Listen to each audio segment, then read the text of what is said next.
kas sind huvitab ajakirjandus, aga sa ei tea päris täpselt, kust alustada. Mis oleks veel parem, kui uurida ajakirjanikelt endilt? Lähme vaatame! Palun tutvusta meile ennast. Ja, tere, mina olen Joonatan, töötan TV3-s, täpsemalt siis TV3 portaali toimetuses reporter-toimetajana ja tegelen eelkõige siis ikkagi meelelahutusuudistega. Mina olen siis Grete Volmer, töötan Delfis, Eesti uudiste päevatoimetuses. Kui midagi välja töö, siis ilmselt poliitikat on kõige rohkem või poliitikaga seotud asju, sest see on paratamatult igas valdkonnas või kuskil sees. Mina olen Karmen-Mai Karus ja mina olen TV3-s videoreporter, ehk siis minu ülesandeks on teha kas uudislugusid või siis sellist meelelahutuslikku poolt, ehk siis reportaaži erinevatelt sündmustelt. Ma olen Grete Palgi, 28-aastane. Ma töötan Delfi uuriva toimetuse andmeajakirjanikuna ja see tähendab seda, et mina tegelen hästi palju andmetega, filtreerin sealt huvitavat välja, aga ka kirjutan uurivaid lugusid. Kuidas oma valdkonnani jõudsid? Ma läksin ajakirjandust ja kommunikatsiooni õppima Tartu Ülikooli bakalaureusesse ja selle kaudu siis oli kõige otsam tee, et pärast seda mina õigemini õpingute ajal käisin praktikatel ja kõike muud ja siis niimoodi ma jõudsingi. See on päris keeruline teekond. Ajakirjanduseni jõudsin üldse hästi niimoodi lonkavalt, et ma mõtlesin pikalt, et minust saab üldse majandusanalüütik ja ma läksin Tartu Ülikooli õppima majandust ja ma sain novembriks aru, et mulle ei meeldis üldse, sest see oli hästi teoreetiline, hästi kuiv ja siis ma hakkasin mõtlema, et ju saab minust siis jurist või advokaat ja ma kandideerisin juurasse Tartu Ülikooli uueks aastaks. Ja ema soovitas, et võtta mingisugune tagavaru variant ka igaks juhuks ja kuigi ma sain juurasse kenasti sisse, siis viimasel hetkel mõtlesin, et tegelikult äkki juura on ka kuiv ja läksin kommunikatsiooni õppima. Ja siis ma olin kindel, et minust saab siis mingisugune pressiinimene või ma ei tea, kommunikatsioonijuht ja ma läksin üheks suveks Sakalasse Viljandi maakonnalehte suvereporteriks ja pärast seda ma olin kindel, et minust saab tegelikult hoopis ajakirjanik. Ja ma tulin sealt teisel suvel täiesti pisarates ära, sest maakonna ajakirjanduses töötamine on natuke selline nagu pere, et seal on igasuguseid inimesi. Ajakirjanikud üldse on kõik hästi veidrid ja kummalised kõige paremas mõttes, et hakkad neid inimesi hästi kiiresti armastama. Ja nii ma ajakirjandusse jäin ja andmeajakirjanduse juurde jõudsime kuidagi, mul endal oli huvi selliste teemade vastu, majandus, poliitika, hästi selline numbri- ja faktipõhine. Ja kui meie eelmine andmeajakirjanik ära läks, siis mulle tuli maja seest pakkumine, et äkki mina tahan proovida. Ja nüüdseks ma olen seda teinud aasta ja see on väga põnev olnud. Iga päev õpi midagi. Tegelikult, kuidas ma üldse jõudsin TV3 majja on puhas juhus, kokku sattumus. Nimelt pärast ajakirjanduse bakalaureusõppe lõpetamist BFM-is vaatasin erinevaid töökuulutusi, sattusin peale sellisele põnevale kuulutusele, kus siis TV3 portaal otsis endale suvereportereid ja mõtlesin, et miks ka mitte, eks ma katsetan ja näed, jäin pikemaks sinna.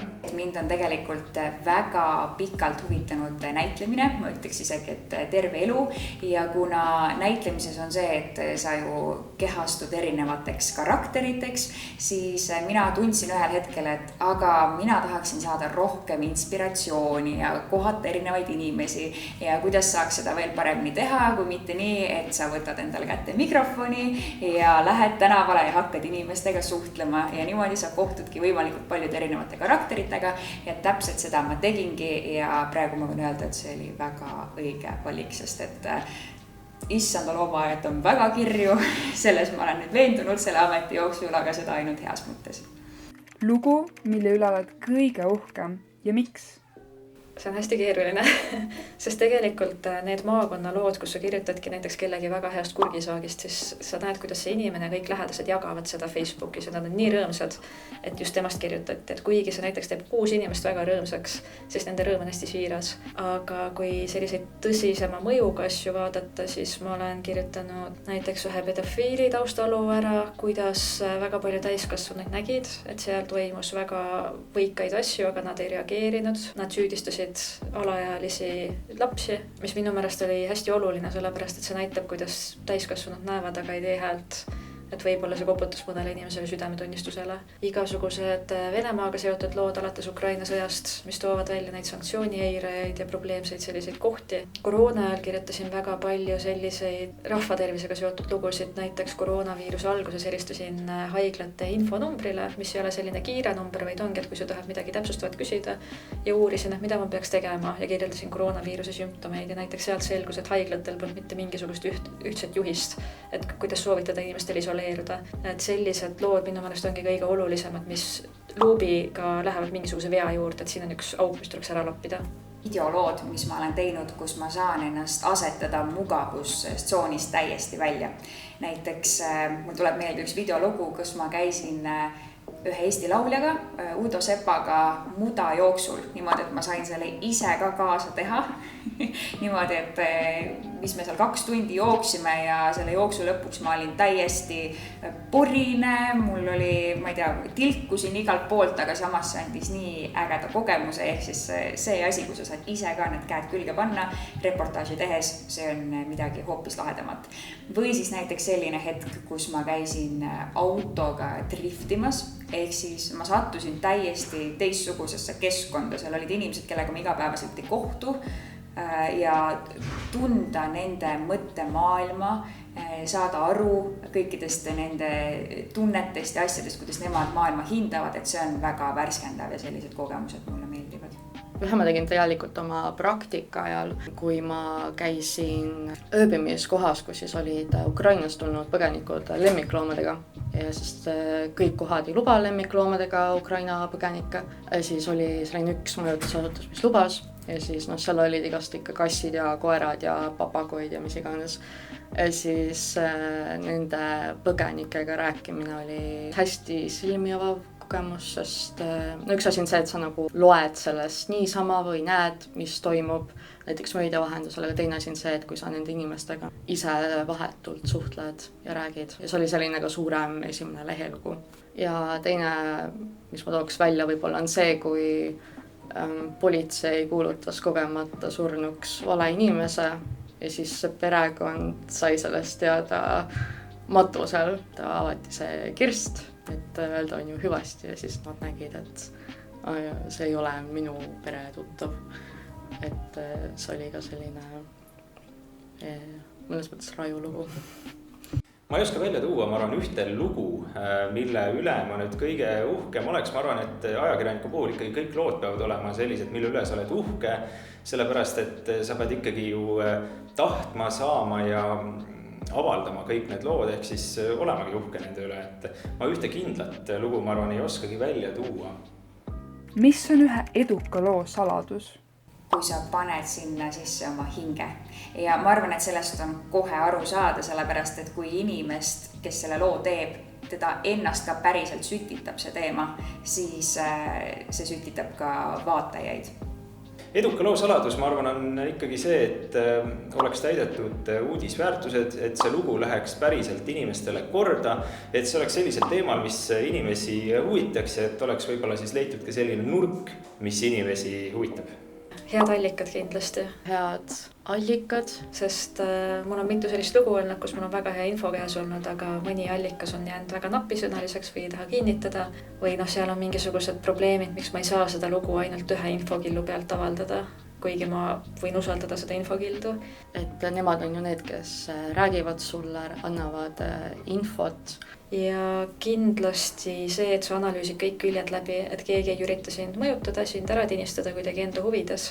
Sest eks ikka tuleb inimesi, kes võtavad meediakohendust, räägivad lood ära, hakkavad uurima, selgub, et see on hoopis risti vastupidi. Et ka selliseid asju tuleb paraku ette. Ja seda kriitilist mõtlemist ja pilku peab olema väga palju. Ja hästi palju ikkagi loeb see, et kuidas sa seda lugu kirjutad. Et isegi kui sul võib olla väga põnev teema, väga oluline teema, aga kui see ei kõneta lugejaid või ei kutsu kaasa lugema, siis on tõenäosus, et seda võib-olla ei loetagi nii palju, kui see ei jõua nii paljude inimesteni. Ehk siis nagu see ülesehitus ja struktuur, et kuidas sa midagi kirjutad. Kuidas siduda enda huvis ajakirjandusega ja kuidas leida nii-öelda oma valdkond? Ma arvan, et kõik noored inimesed tegelikult tänapäeval tunnetavad seda probleemi, et infot on väga-väga palju ja see info üleküllus on väga suur. küll aga kui sul on ikkagi huvi kirjutamise või ajakirjanduse vastu, siis tasuks lugeda kõiki meediaväljaandeid, olla kursis kõigega. Ma mäletan, et enne seda, kui mina läksin ajakirjandust õppima, siis ma lausa spetsiaalselt tellisin endale Eesti Ekspressi paberlehe. Kujutate ette, no paberleht võiks arvata, et on juba välja surnud, aga sugugi mitte. Tellisin endale lehe, hakkasin seda lugema just spetsiaalselt selle tõttu, et näha, kuidas seal kirjutatakse ja kuidas tehakse suuri lugusid, kuidas ennast paremini väljendada. Ja ma arvan, et kui sa tegelikult meediaväljaandeid tarbid, siis sa leiad sealt ka endale huvipakkuvaid artikleid, huvipakkuvaid teemasid ja võib-olla siis juba saad mõelda, et vaata, et äkki ma tahaksin ka tulevikus midagi sarnast kirjutada mingil sarnasel teemal. Paljud on sellised, kes oletame õpivad midagi seoses kliimaga või keskkonnaga ja siis nad ongi võtnud selle fookuseks, et ma hakkan ka kajastama näiteks, mis toimub kliimas ja keskkonnas.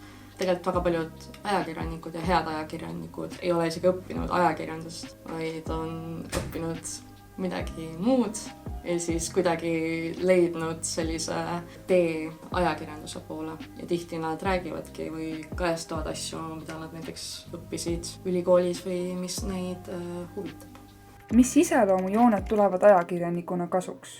Tasub olla valmis ootamatusteks, sellepärast näiteks kui see rakett seal Poolas maandus, minu meelest 2 inimest ära tappis, hiljem selgus, et see oli vist Ukraina oma, siis laekus info, toona arvati, et see tegemist on Vene raketiga ja võib-olla siis kas NATO artikkel 5 rakendub ja ma samal õhtul siis otsustasin, et mina võin minna ja olingi järgmine varahommik juba lennuki peal, et Poola lennata. Et selliseid väga kiireid plaanimuutusi tuleb selles töös ette ja kui sa oled väga rutiinis kinni inimene, siis ajakirjaniku töö on kindlasti väga keeruline. Kindlasti peab olema ajakirjanik uudishimulik. Uudishimulikkus. Ehk siis sa pead olema huvitatud sellest, mis ümberringi toimub ja samuti siis tahtma seda ka kuidagi edasi jutustada kellelegi teisele. Et kui sul on ikkagi selline iseloomujoon, et kui sa midagi põnevat kuuled, sa tahad kohe rääkida sellest, siis see on üks ajakirjaniku põhitunnuseid, nii et tundub, et sel juhul võib sul selle asja peale annet olla. Ma arvan, et sellest ei saa üle ega ümber. Peab olema see soov avastada maailma, näha inimesi, erinevaid teemasid, ehk siis väga lai silmaring tuleb igal juhul kasuks. Pingetaluvus, et see on väga selline pingeline töö. Näiteks kui sul on vaja lugu saada välja kiiresti, eks on ka see meediamajade konkurents, et kes saab esimesena välja või siis sul on vaja tähtajaks valmis saada, enne kui see trükki läheb, et selline pingetaluvus. Kindlasti peab ajakirjanik olema ka julge, sellepärast, et ajakirjaniku töös on väga palju suhtlemist, väga palju kommunikatsiooni, sa pead julgema helistada inimestele, ka täiesti võhivõõrastele inimestele, olgu ta siis kuulus või mitte, aga igal juhul pead olema väga julge. Siis teiseks kannatlikkus, sellepärast, et mina näiteks videoreporterina pean olema väga kannatlik, kui ma küsin kellegi käest küsimusi, aga võib-olla see inimene ei vasta kohe otse minu küsimusele või hakkab kuidagi keerutama või läheb ringiga sellest vastusest üldse mööda, et siis tuleb säilitada rahu ja samuti ka see, et kui on näiteks aja peale vaja väga kiiresti lugu kokku panna, et siis tuleb ka see kannatlikkus kindlasti kasuks, et tuleb ühesõnaga rahustada ennast maha, et kõik on hästi, küll jõuab kõike tehtud. Kindlasti pead olema hea suhtleja. Hea suhtlusoskus, et sa saad inimestega jutu peale. Mina tegelikult mulle tundub, et ma olen loomult pigem introvert kui ekstravert, aga ma olen selles töös õppinud olema selline tööväel ekstravert, lähen koju ja siis on nagu selle introverdi välja lasta. No ja pead olema ka hea kirjutaja, et selles mõttes, et isegi kui sa töötad teles või raadios, siis ikkagi su lugu, kui sa hakkad seda peale lugema näiteks, siis hakkab ikkagi tekstist. Empaatiavõime, ehk siis see, et sa oled hea, siiras ja mõistev teise inimese suhtes. Et kõik, mis tema peas siis parasjagu toimub, mida ta ütleb, mida ta avaldab, et sa püüad teda mõista, temast aru saada ja ei mõista teda mitte mingil juhul hukka. Mida tasuks harjutada, et saada heaks ajakirjanikuks ja kuidas seda teha? Ma ütleks, et palju lugeda, näiteks kas või nagu meediat üldiselt, erinevaid meediamaju. Et siis sul tekib ikkagi selline nagu teadmine, et mis ühiskonnas toimub, erinevates valdkondades, olgu see siis poliitika või muud teemad, et selline kuidagi kursis oleks sellega, mis toimub. Ja ma ütleks ikkagi, et selline kirjutamisoskus, et tegelikult ajakirjanduse puhul paljud asjad minu meelest tulevad praktiseerimise käigus, et hästi paljusid asju saab tegelikult niimoodi jooksvalt omandada või see tuleb nagu aja ja kogemusega. Mina soovitan sellise asja, mis võib-olla tuleb kasuks siis, kui just tahta saada teleajakirjanikuks, ehk siis minna kaamera ette, ehk siis lihtsalt võtta mingisugune asi endale kätte, mis meenutab vähegi mikrofoni ja võtta enda kõrvale sõber või isegi paar sõpra ja lihtsalt hakata nendega rääkima kas või täiesti suvalistel teemadel. Sellepärast, et ühest küljest inimesed, kes on sul esialgu juba tuttavad, siis sul on nendega palju lihtsam vestelda ja lihtsalt kütadki väga palju erinevaid teemasid järjest, olgu selleks siis lemmiksöök või kõige lahedam film, mis sa oled kunagi vaadanud. Et esiteks see aitab üle saada mingisugusest esinemishirmust ka, kui sa oled kaamera ees ja lisaks kogu aeg tulevad head ja uued mõtted pähe ja see tuleb kindlasti kasuks, kui on vaja minna siis päriselt kedagi intervjueerima tulevikus. Ma arvan, et selleks, et saada heaks ajakirjanikuks, peaks ikkagi harjutama erinevate tekstidega tööd, ehk siis kuidas kirjutada mingeid tekste. Ma arvan, et isegi selline päeviku pidamine aitaks, kas või omaenda siis päevadest või muljetest kirjutamine, sellepärast, et mida rohkem sa kirjutad, seda nii-öelda lihtsamaks läheb sul ükskõik milliste tekstide siis kirjutamine, olgu selleks siis uudislugu, mõni lavastuslik tekst, ükskõik mis asi, et kindlasti tasub nagu seda kirjutamist harjutada ja loomulikult võib-olla tasub teha ka sellist nii-öelda ümberjutustust harjutada, ehk siis võtta kas või mingisugune suvaline pildiraamat, vaadata, mis pilt seal on ja püüda siis näiteks sõbrale või mõnele kõrval olevale inimesele piisavalt hästi siis see pilt nagu lahti seletada, harjutada seda reportaaži läbiviimist ehk siis kirjeldamist, ehk siis selle pildiraamatu puhul võtad mingi suvalise pildi ette ja hakkad lihtsalt kirjeldama, et mis seal toimub, kuidas need pildil olijad võiksid ennast tunda, mida sealt saab järeldada, ehk siis selline ümberjutustamise harjutamine, kirjutamise harjutamine ja loomulikult siis tänapäeva noortel võib-olla on tänu nendele igasugustele sotsiaalmeediaplatvormidele ja kõigele muule võib-olla ka natukene raske helistada, et selline helistamise harjutamine kindlasti tuleb ka kasuks, sellepärast et põhiosa näiteks minu enda tööst ja põhiosa intervjuudest ma ikkagi teen telefoni teel, et see on väga oluline osa samuti. Et natukene vähem taipimist Messengeris ja võib-olla siis tee hoopis enda sõbrale kõne ja küsi, et kuidas ta päriselt läheb. Mida soovitaksid noorele, keda huvitab ajakirjandus? Kindlasti minna kuhugi maakonnalehte praktikale esimeseks suveks ja ei pea 3 kuuks minema, nagu mina tegin kohe terve suve, andsin ära kas või mingi 2 kuud või kuu aega. Maakonnalehes saab kõike teha. Lasteaia avamised, mingi kohalik korruptsioonijuhtum, krimi. Ma sain ühe alaealise tapmist kajastada enda esimesel suvel. Täiesti selliseid seinast seina asju ja maakonnalehes minu meelest inimene saab aru, kas talle meeldib see või mitte, sest seal tuleb kõike kajastada. Et kui sa tuled meie majja näiteks sporti või Eesti uudistesse, siis sul on palju tugevamad raamid, mida tasub siis hiljem kindlasti proovida, et leida oma ala, sest kui inimene on meister kõiges, siis ta tegelikult ei ole meister väga mitte milleski, et ikkagi mingisugune fookus tasub valida. Aga alguseks maakonnaleht või raadio ja hiljem siis minna mingisuguse kitsemasse valdkonda, näiteks kuhugi majandustoimetusse või poliitikatoimetusse ja silmad kõrvalt lahti hoida. Ma olen poe järjekorras kuulnud ühe võõra inimese jutust ühe vihje saanud. Et tasub olla uudishimulik elu vastu, võimalikult palju huvituda kõigest, mis su ümber toimub. Soovitakski hästi palju lugeda asju, meediat, vaadata erinevaid saateid, Pealtnägija, muid asju. Aga võib-olla ka lugeda nendest asjadest rohkem, mis sind huvitabki konkreetselt, et mingid teemad või valdkonnad või žanrid, et ilmselt võiks alustada nii-öelda lihtsamalt, et asjadest, mis sind ennast huvitab või mis sulle nii-öelda korda läheb, et mis sind päriselt ka puudutab. Käige avatud silmadega maailmas ringi. Märgake igasugu pisidetaile jälgige inimesi tänaval, mõelge, et huvitav, millest nad mõtlevad või veel parem, minge nende juurde ja hakake nendega rääkima, et kuidas neil täna läks, mis neid huvitab, sealt avanevad täiesti teistsugused maailmad, millest võib olla ka teil, kas siis kirjutades või mingeid videolugusid tehes väga palju kasu. Ja kindlasti ma soovitan alustuse mõttes võttagi need lood, kas siis kirjutades või siis videolugusid tehes, mis teid ennast ka päriselt huvitavad või mille kohta te tahaksite palju rohkem ise ka teada saada.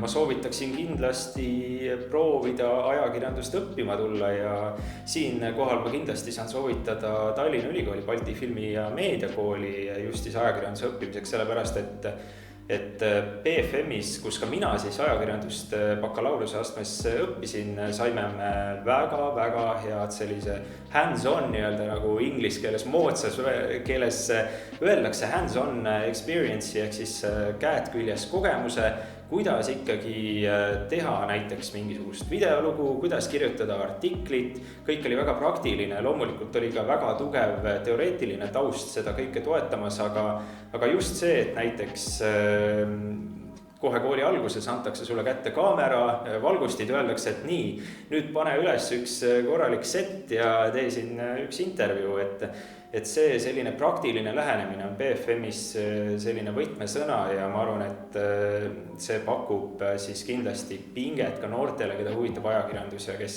sooviksid võib-olla ennast sel alal natukene rohkem harida. No ma ei tea, kuidas on lood sinuga, aga mina olen küll nüüd väga inspireeritud, et ühte lahedat artiklit kirjutada. Ainult ma ei tea, kuidas ta päris täpselt teha. Mul on idee. Voice of Youth'i lehel on kõik vajalikud videod olemas, et kirjutada üks lahe artikkel.